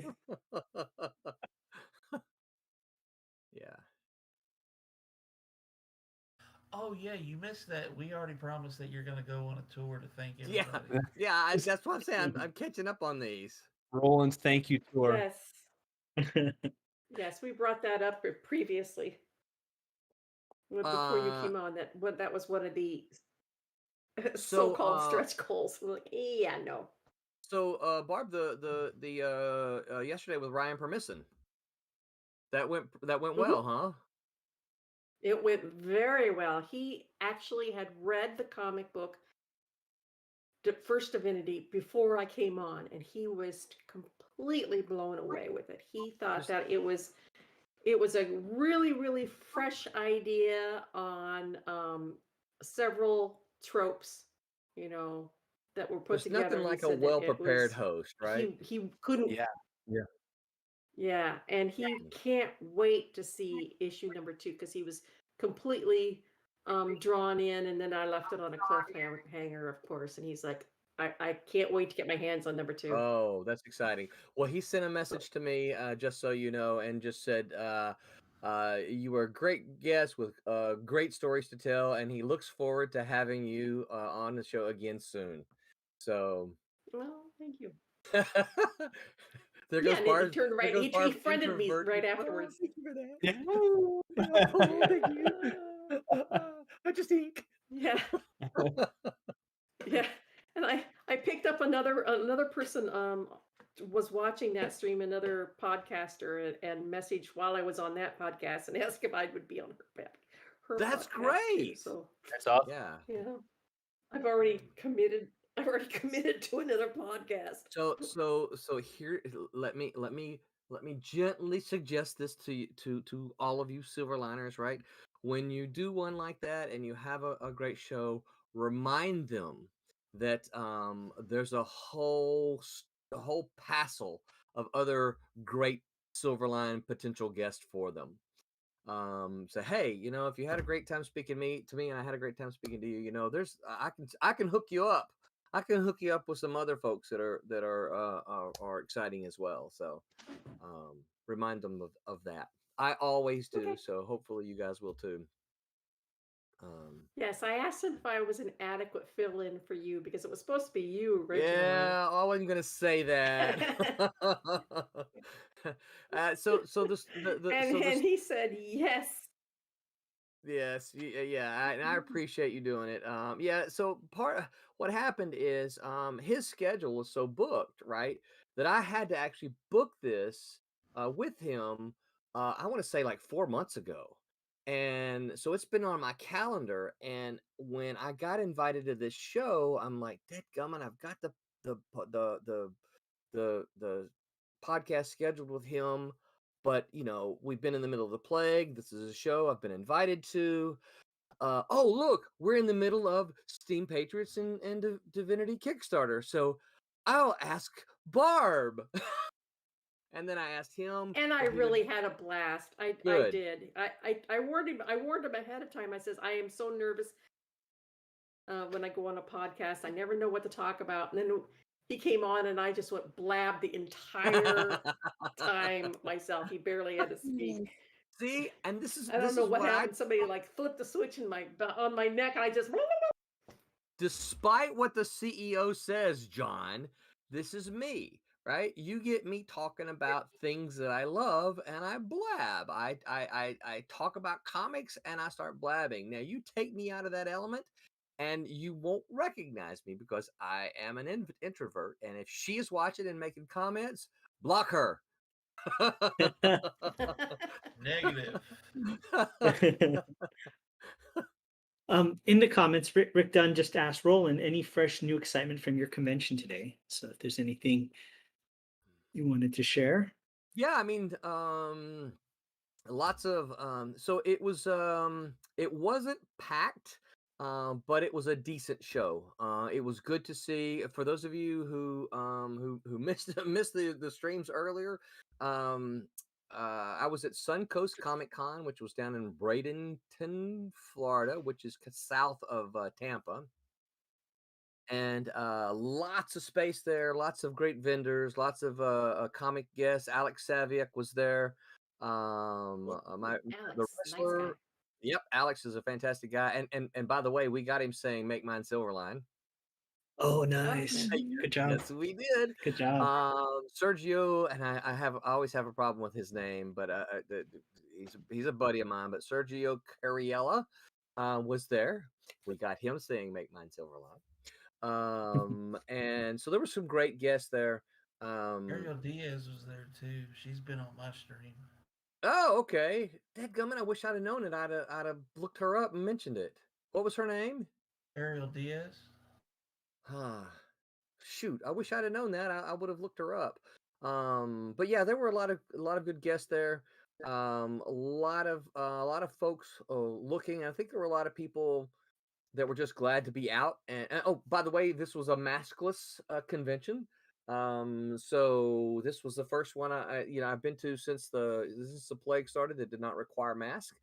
There were still some people wearing masks, but I would say probably 85% of the people did not. And so I think people were excited to be out and about doing stuff without the mask. I heard from more than one person that they were glad to be able to see, faces and emotions and things like that. One woman said, "If I hear somebody say you smile with your eyes one more time," so that's a really important thing because I learned a little bit about drawing expressions, and that's definitely an important thing in trying to bring about an expression across the face. It is. It is. But oh, excuse me so much. Sorry, but I was trying to talk. I'm sitting here drinking Coke. Oh man, what did I just do? See anything new? I mean, there's some things that I'm not going to talk about on the stream. I talked to Tom about Daytona, and so some just more exciting stuff about Daytona. And he's very much looking forward to getting the Silverline bunch there, which is September. For those of you who don't know, Daytona Beach Comic Con is a sponsor of the Silverline streams, and it's September 18th and 19th. Make plans now. I'll tell you one thing that was kind of exciting. So here's one of the fun things about conventions. Okay. So a guy came up wearing a Spider-Man mask, and I think he was with his girlfriend and then their pal. And so they stopped and talked a little bit and asked about several of the comics. And he said he was good. He said, "I'm going to try Cat and Mouse." So he bought the first issue of Cat and Mouse, and this was on Saturday, right? And he bought the first issue of Cat and Mouse, and his buddy, they walked away, and then his buddy came back. He said, I'm going to try one too. He goes, "I'm going to try Switchblade," right? And so he picked up Switchblade #1. Well, doors open this morning, and his buddy comes immediately to the table. He goes, "Where's Switchblade #2? I want to buy that." And I'm like, "Oh, it's not out yet." He goes, I read the first issue and I love it. He goes, "Is there going to be a #2?" And I'm like, "Oh yeah, there'll be a #2." He goes, "It's okay, good." And he said, "How will I know?" And I said, "You could put your name on our email list." And so he signed up for the email list immediately. And he said he loved Switchblade #1, and he was going to buy it as soon as it came out. Well, not terribly long after that, hour and a half, something like that, they all came back again, and the other buddy said, "Hey, I want to buy Cat and Mouse #2. I read the first issue and I liked it." So he bought Cat and Mouse #2. Now here's the funny thing, and I hope he's not listening because I appreciate but it's funny. He only bought #2. He didn't buy #3. It's like doling it out. Not a budget.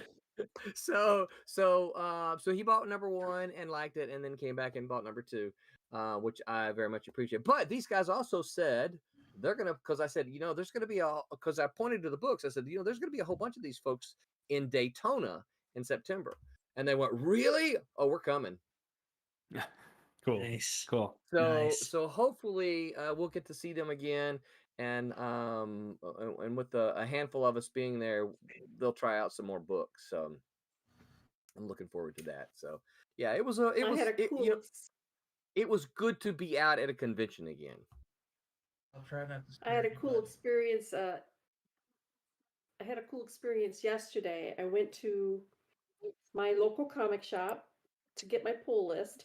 And the last time I had been in there, he said, "So, if you want to bring in your book Divinity, I'll sell it for you. And I'll just straight across the board, put the money right in an envelope. You come in and pick up the money." And I was like, "Yeah, great." So I took 15 copies of Divinity in with me. walked in, and it was fairly busy there. And I says, "You remember you said you'd sell my book for me?" And he says, "Yeah, sure." And he opened up the box and he took one out, and there's a guy standing there at the counter, and he goes, "What's this?" And I says, "Well, that's my book, Divinity." And I told him what it was, and he goes, "I'll buy one right now." And he handed me a $5 bill. What? So That's cool. I did right there in a comic Wow. book store. That's Yeah, great. I hope you signed it That's as well. great. they're all signed. Yeah, I signed Oh, them okay, ahead of cool. time. Yeah, yeah. Yeah, Wednesday I've got somebody who's getting 3 books of Friar Rush from me. That's cool. Nice. Cool. The new one, Yeah. right? One of the old issue, one of issue number 1, and 2 of issue number 2. Cool. Now, John, you do some slabs too, don't you? I have, but pricing has gone up a few bucks, and Okay. time is extended. So if I haven't decided if I'm doing slabs again yet, Hmm. but if I do, it's gonna be longer before I get the books back. So, did you feel it was worth your time and energy and effort and money to do? I mean, it looks freaking great. Wow, it does, doesn't it? Holy wow. Oh wow. Even Kablam looks good slabbed. Uh, well, I have we talked about this a little bit before, and I've priced them, and it is pricey to get them done. And but the guy sitting in across the road from me had all of his books were slabbed. Now, I should also be very quick to say, his books were all booby books, right? So there was a lot of flesh on the covers. Now they were covered up with strategically placed um Pasties. no post-it notes. I mean, it might as well be a pasty. Okay, yep, yeah, like a pasty. But you could have, if you wanted to, you could lift up the post-it note, woo, right? Did he uh, charge for that, or was that the same price? oh, you know what? He should charge for that, right? Show, Hey, peak show. $5, you get a peek, kid. I think Roland just snitched on himself. but I watched the process, and he had, I mean, they were priced, I want to say they were like 60-70 bucks. He Yeah, sold one. He sold one during the entire time. So, I don't 60 or know. 70. I told you what Yes. I gave you pricing that I know that I'd Yeah. pay. Yeah. No. Yeah. I guess my question though is John, since you're the one who's done it, do you feel that we have at Silverland, do we have an audience that's going to really make it worth our time and effort to try to get some of these done? Do our Silverline readers want slabbed books? That's not a question for me. That's a question for the readers. If they Yeah, want I know. slab books, we can make it happen. Yeah. So one of the things I think that Scott and I kicked around, I think it was Scott. Scott and I kicked around a little bit was the possibility of having. No, it wasn't Scott. Who was I talking to about? The possibility of having slab books as a reward tier, to say, hey, if you want your book slabbed, this is how much it cost. And this way we kind of already know, rather than paying in advance and saying, hey, we're just going to pay and get some books slabbed and guess that somebody might want them. Let it be a reward tier. And then if 2 people want it, then hey, we get 2 books slabbed, and see how that happens. So that's a possibility. I think the part of my hesitation there is, John, what you mentioned is the wait time. Is that we've been really good about delivering books when we promised, and if we have, I will say this though, anybody who gets a slab knows that CGC is it's going to running take time. behind. It takes time. Okay. They're a little bit more backed up now because fast tracking backed up all the regular Mm. stuff. And that's the reason why fast tracking has been extended in the time period. It's not as quick as it was. so they can actually get books that have been sitting there for a while out the door. I heard at the show that there was a new slabber in town. So I don't know what that means, other than I there's don't know another. either, but I know I the guess. last news slabber was PGX, and it sucked. Oh, that's them then, because No, I they've think been that. around for a few years, and they're Okay. not good. Oh, they were at the show. I've heard nothing but bad things about them from folks. Really. Well, I did see some PGX shirts floating around, but also the Alpha Omega CGC service guys were there. Yeah, and they do a lot of stuff with some with Art Germ and the Collectors Corner Comic Con thing that Cord Pommel does. Mm-hmm. Yep. Know who you're talking about.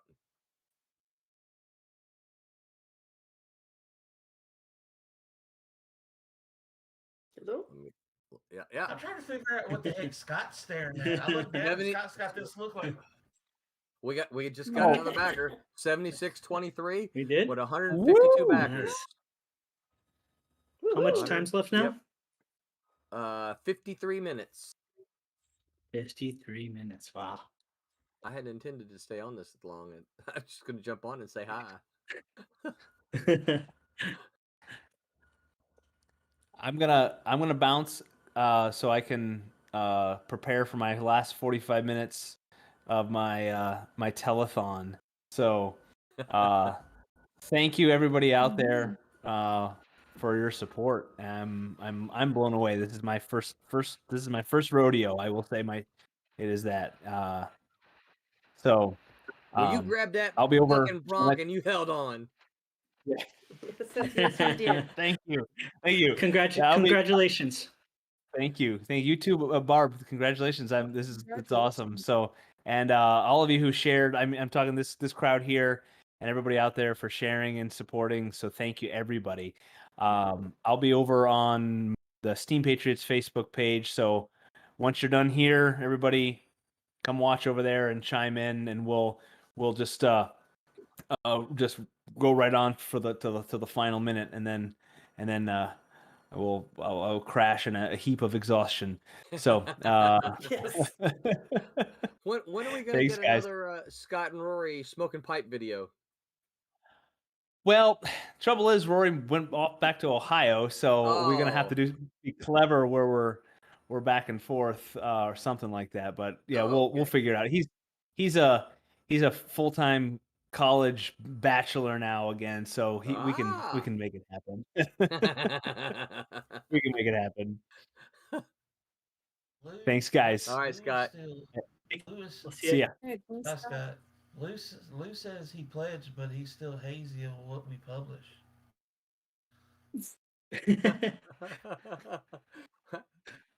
I'm okay with that because they'll find out. Yeah. They're comic books, Lou. They're good.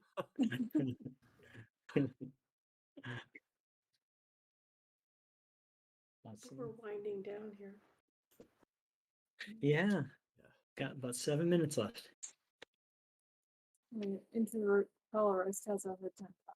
I do not. I can't do both. Yep, 76:23 with 50 minutes to go. And then there you say there's a couple of pieces of original artwork left. I'm so glad somebody took the Rick Hoberg and the Mitch Faust pieces. Yeah. Thank you, whoever did that. There's still the Ken Hooper piece. I don't know if the listeners remember who Ken Hooper is. He used to do Aquaman and several other DC books. We did Primal Force together at DC. We did ElfQuest together. And this is his pencils, inks, and gray washes, original artwork, and it's got a nice little Art Nouveau background. He's always been one of my favorite pencilers. We've always worked well together. What you looking at, Roland? Well, I'm trying to. I was trying to look at the add-ons and to see what was left, and I don't see the Mitch Faust piece even listed.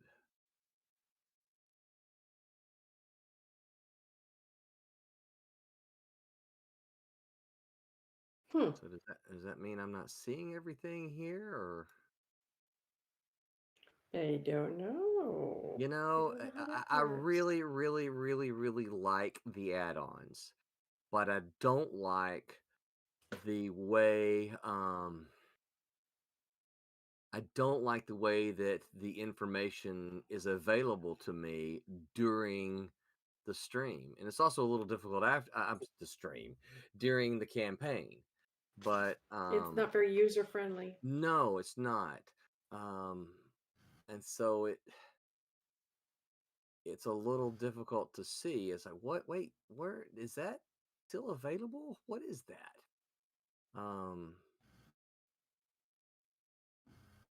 There needs to be an easier way to say, hey, click what is,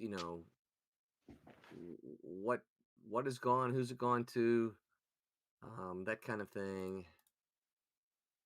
Add-ons here.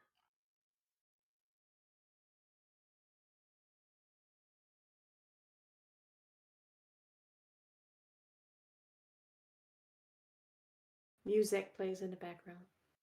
Yeah, Elevator sorry. music. You should have some.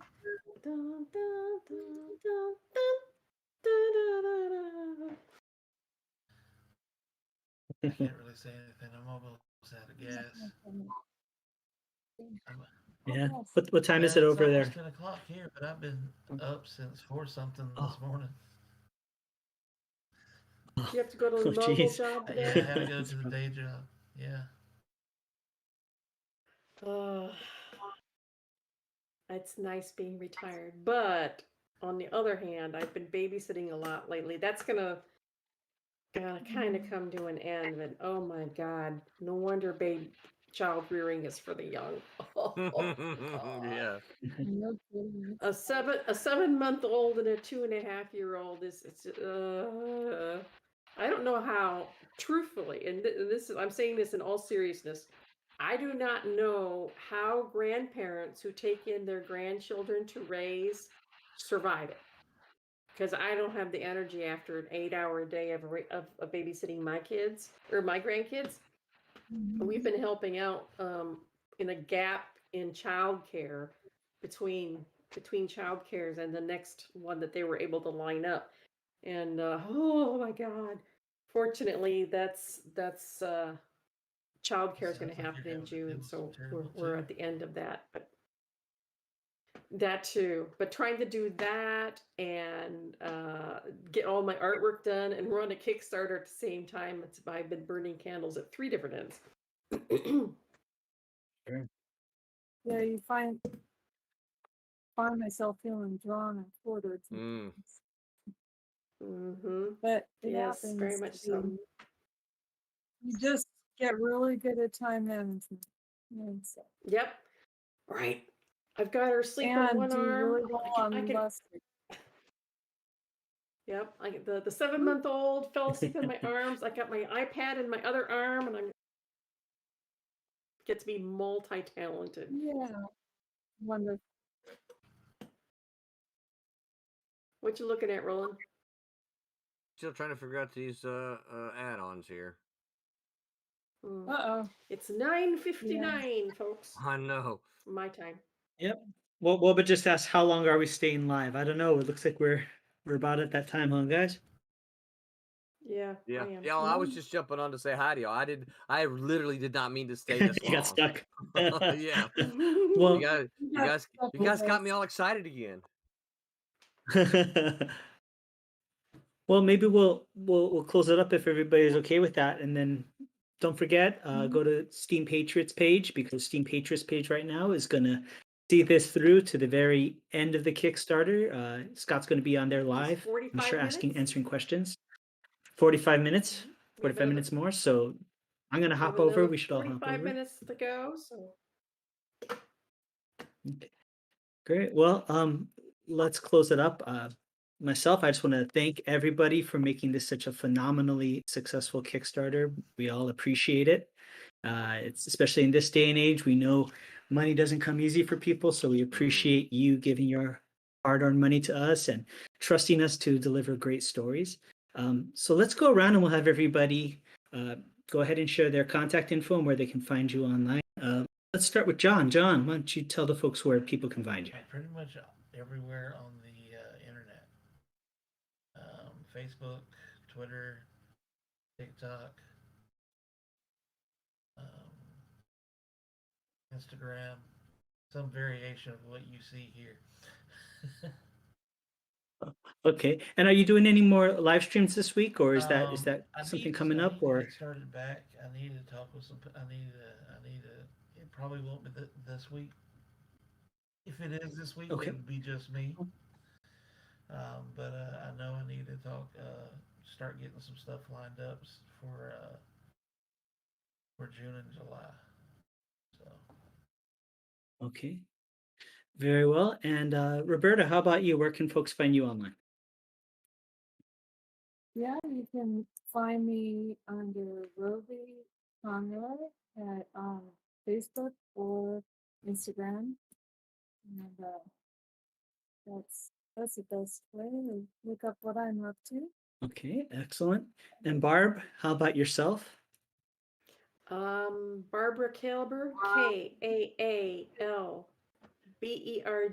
That's all you need. Google me. I'm the only Barbara Kalberg on the internet. You'll find my Facebook. You'll find my Twitter, my Instagram, my DeviantArt, which has a lot of my old and new art, and a bunch of articles. So look me up. Excellent. And thank Excellent. you. And I should probably say that. Thank you for helping to make this an incredibly successful Kickstarter. I am very humbled and grateful, and I guarantee you will enjoy the stories that you're going to read from us. Absolutely. And for myself, I'm Curtis Fujita. You can find me on Facebook. You can go ahead and find out about my comic book on Instagram and Facebook, Shadow Ghost Comic.